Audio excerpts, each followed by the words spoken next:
Welcome to Finlos Asks. It's my pleasure to introduce you to Justin David. Justin is an actor and musician currently residing in Atlanta, Georgia. I first met him as a student at Lincoln High School here in Tallahassee. At the time, he and a goofy bunch of sophomores were struggling to put together a rock band, and I and several other teachers became something akin to mentors to them in their musical pursuits.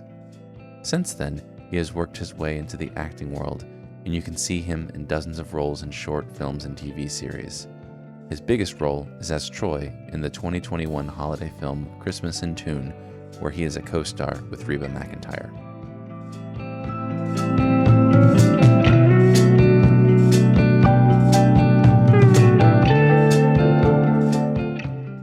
What remind me, what year did you graduate? It's been a while. It's hard for me to keep track of all that stuff. It's been a decade. 2012. Crazy. Dude, Yeah. right. It's crazy how time flies. I try to think about, when I set up for these interviews, I try to think about how I met the folks that I'm interviewing, and you were in my English class. You and Justin sit in the front row. Crazy stuff. I was the shyest kid for the longest time.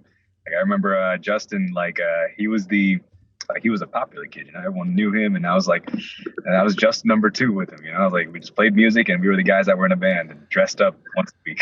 the Justins dressing up for their performance.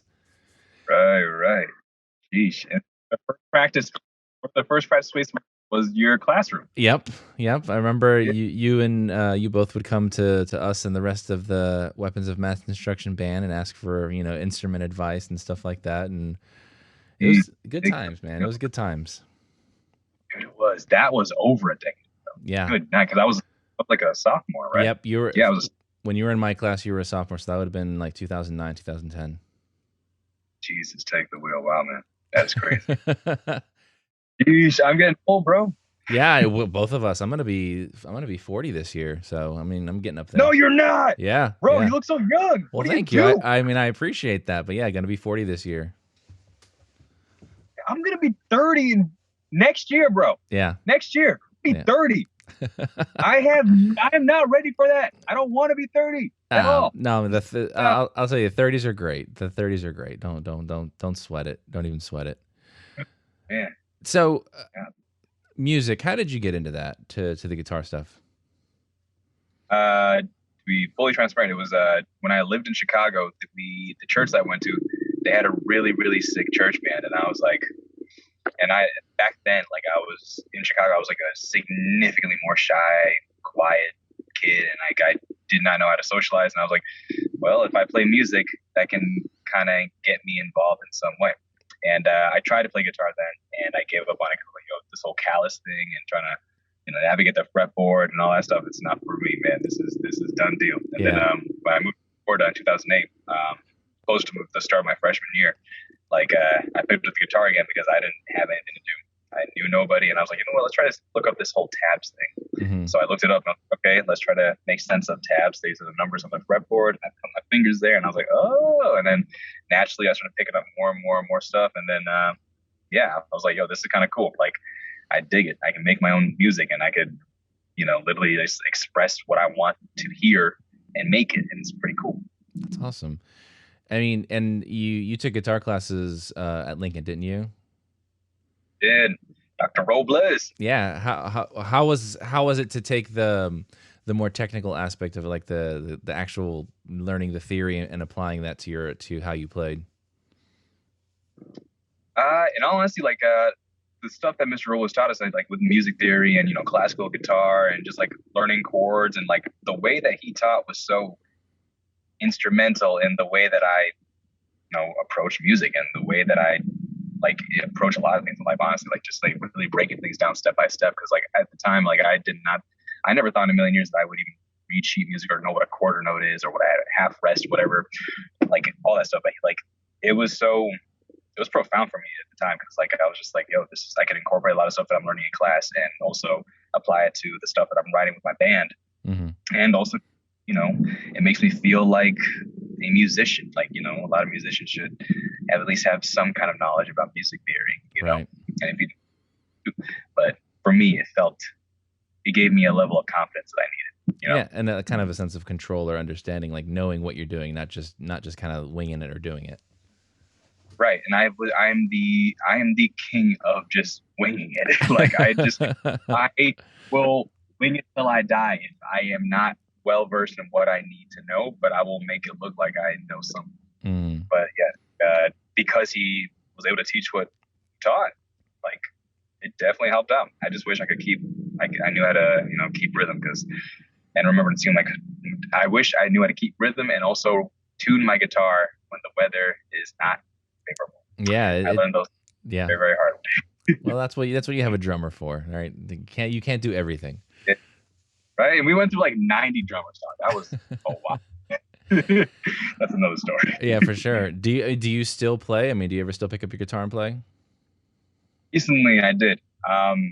Actually, it was like very, very therapizing. I guess it was very therapeutic. Mm-hmm. Like after back in November, like after the Christmas movie came out, like I got into a heavy bout of like depression, and like I started picking up the guitar again, getting familiar with, refamiliarizing myself with the stuff that I used to do that made me super happy, because yeah, it was awesome, and also like it was also humbling at the same time because I was watching some old videos of how I played with my old band, and I would talk to Justin Griffin every now and again too, and like it was cool to reminisce and also look back on how I used to be, and looking at where I'm at now, and I'm like, I can get myself to that same place again if I wanted to, and I could probably even get better. It's just a matter of time commitment that I want to apply to it. But music's gonna stick with me this time around till there's no air left in my lungs. Like it helped me out big time these past couple months. That's awesome, man. It's really good to hear. Yeah, I mean, I've never been that trained as a musician, so everything I've always done has just been by ear and through practice, and it's always really, it is humbling. It's a good word for it. How quickly it goes away when you stop practicing. And so, I mean, I think it's definitely, you're right. It is very therapeutic to be able to pick up an instrument and kind of find your way back to where you were when you left off. And it is a good healing process too. Do you still play? I mean, the bass is still back there. I tool around every now and then. Like, again, I was never, yes, I do, but I'm not great. And, I'm pretty much at the same level I was when we left off 10 years ago, if that tells you anything. So, right. Slaying it back then, that means you're slaying it now. Don't try to down. Well, thank you. You're the OG member of the Weapons of Mass Instruction. Yeah. All right. Yeah. You were our growing up. All right. Like, well, that's Metallica, but Wami. That's very flattering. Well, thank you. Yeah. So I know, like, as you talk about your artistic pursuits, like with music and now with acting, those were not always the first choices of your family, of your parents, or your parents. I mean, how did you find your way to do those things, and what are those relationships like? How I found my way to do it is like, well, with music, I heavily I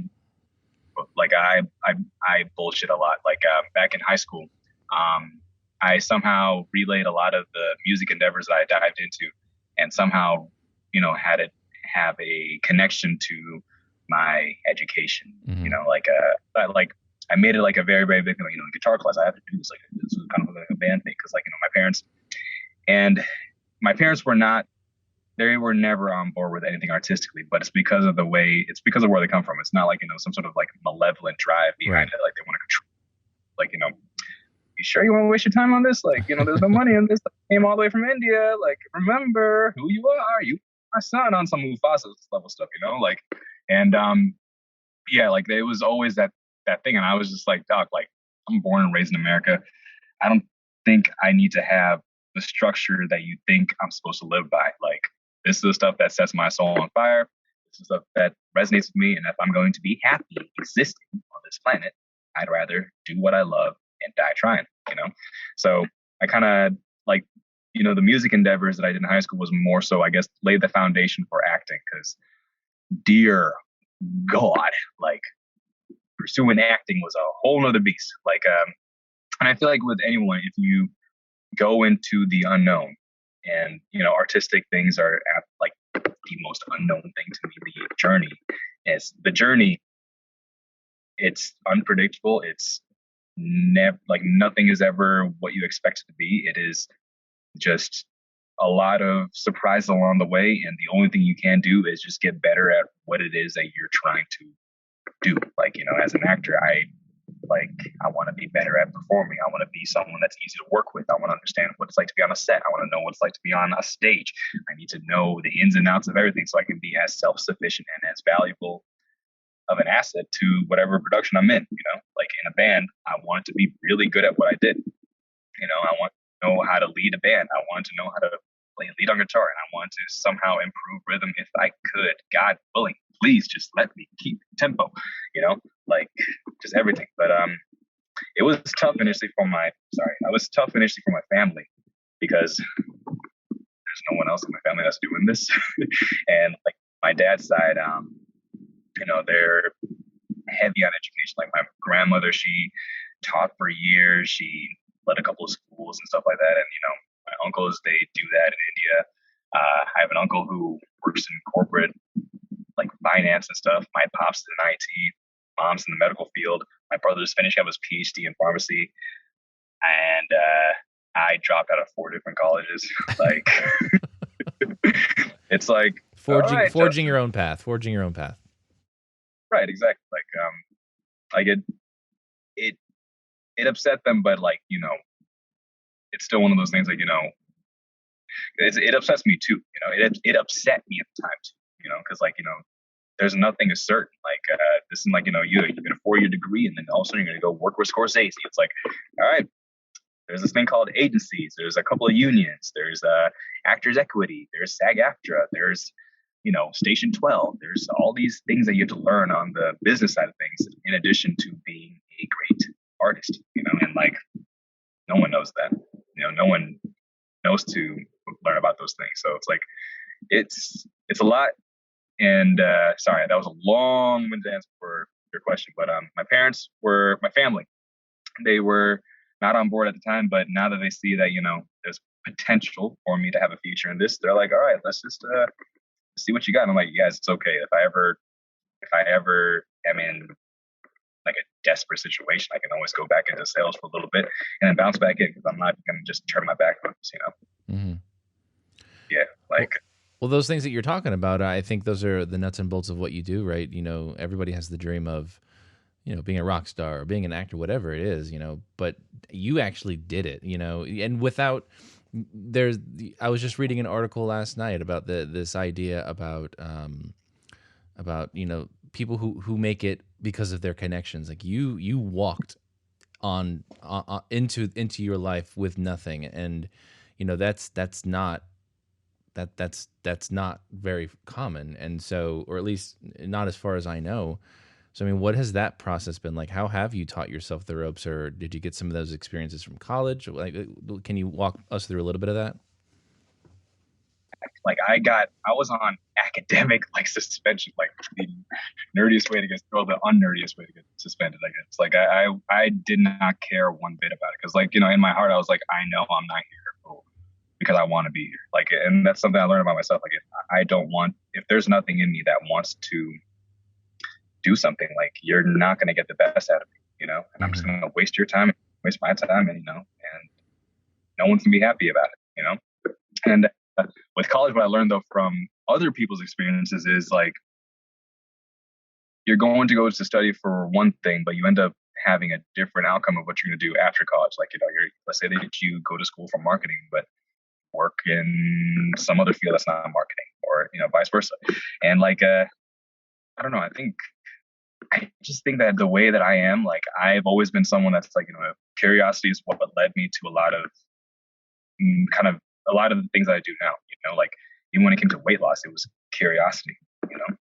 Like, I wanted to learn how my body works and how certain things affect me, and then I want to do as much as my own too, because like for a long time, like, I was broke as a joke. Like, you can't afford people to guide you on how to navigate certain endeavors that you go into, right? And like, also, I think that I take pride in like being able to learn a lot on my own, because it's not impossible, especially with YouTube and all the resources that the internet provides. Like, there's a lot more that you can do on your own than and I've always just kind of done that. And once I get to a point where like I need someone's help, that's when I will reach out for you know, other services and stuff. Like, you know, if I can't do it on my own, but like for me, I just utilize the resources that are available and just learn as much as I can, and trial and error too. Like I do so much of like, you know, experimenting with choices, if that makes sense. Like I always just like, you know, trying to figure out like, okay, this is what worked for this person,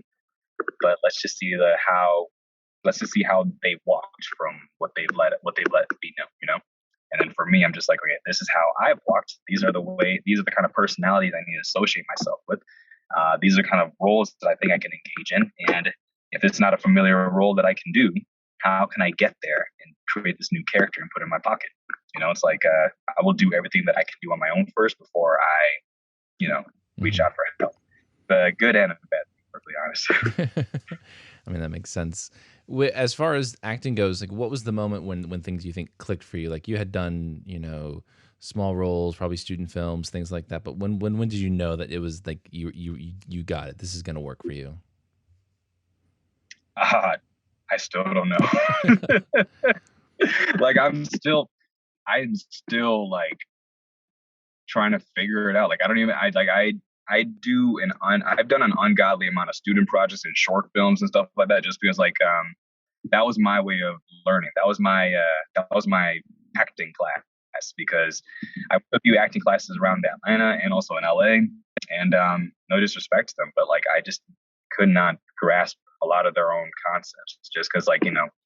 And also I had a little bit of an issue with like, you know, how are you going to tell me that this is what casting directors and actors look for when some of these actors have never acted a professional film, you know. Like I hate to say it, but like, the most that you've done is this, and you're going to tell me this is what I should expect as a lead on a set because you watched Bruce Willis when you were an extra. Like, right, come on.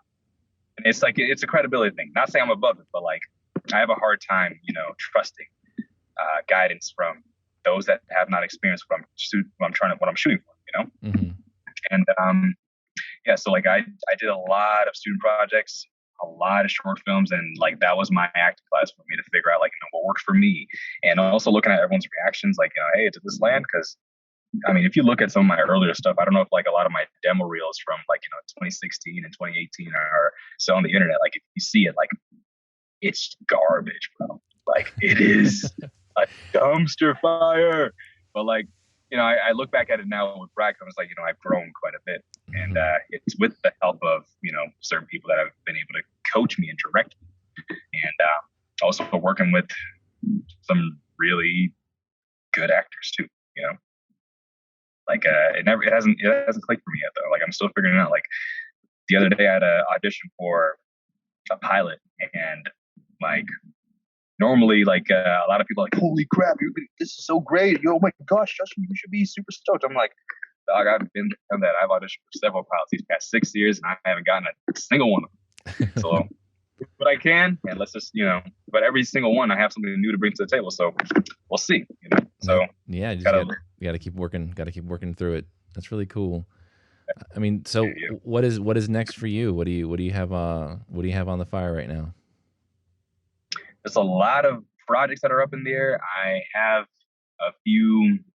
I'm gonna dive a little more seriously into writing and producing some of my own projects. Like I really want to Tyler Perry something this year. Like I want to write, produce, direct, and also perform in my own production, because a lot of my film family, like they are the most talented filmmakers, and some of the performers that I know of, like they are people I admire and look up to, and like I want to start, you know, getting creatively involved with them, you know, outside of just acting. I want to bring more to the table, and, you know, trial and error there, you know, screw up as much as I can and try to just be better at it. So then, like, you know, God willing, one day I'm in a place where like I can have a network show or something like that, you know, I can really do that confidently, you know. Like I think that's like by the end of the year I should definitely have at least a few under my belt. That's awesome. You know, and as you look back, and I mean, I know 30 seems like a really big number, but you know, from the other side of that, I can tell you it's not.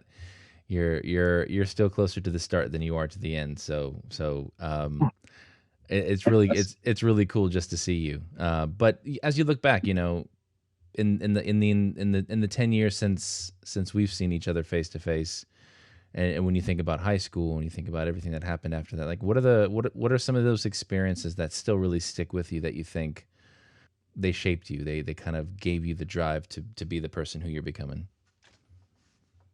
I think, in all honesty, I am like insanely like it's kind of crazy, like the people that are in my life, like I am literally blessed with the best, like from going to Lincoln High School, having you as a teacher, having Roll as a teacher, having Mr. Grant as a teacher, having Mr. Lehman, like every single one of you cats, and also having friends like Justin, Jamie, and like Evan, a few other cats I still talk to. I just can't think of right now.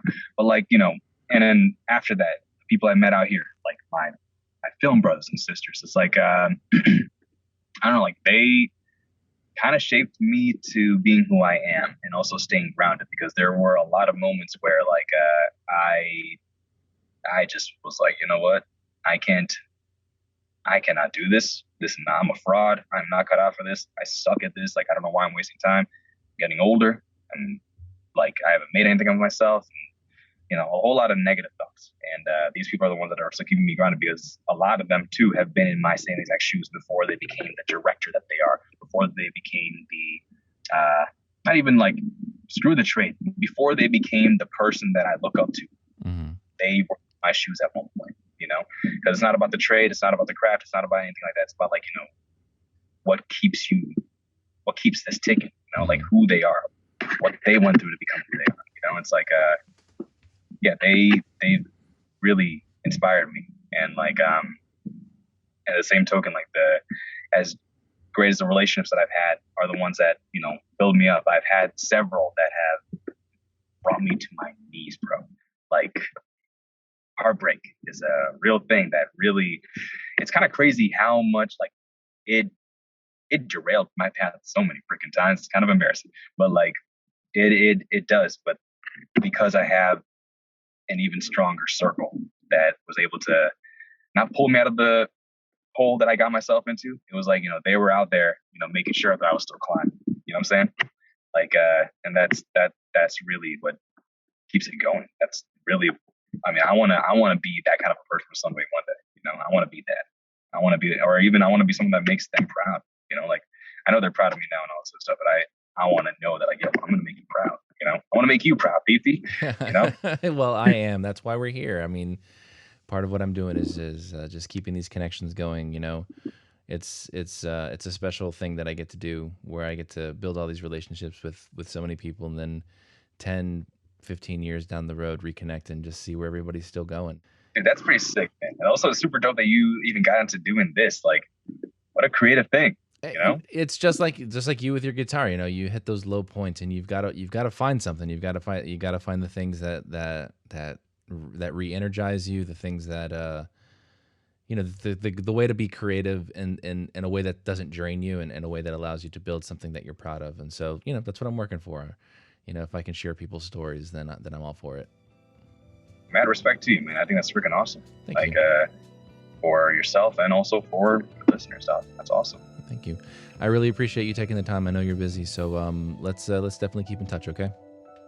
Yeah, for sure. Yeah, and I have to say, like, I have enjoyed so much watching you follow your the things and your dreams and your goals and the things that you want to do, and never ever for a second. I know for you the experience hasn't been smooth sailing, but from the outside, from those of us watching you grow up, man, it's been pretty special to watch. So thanks for speaking with me.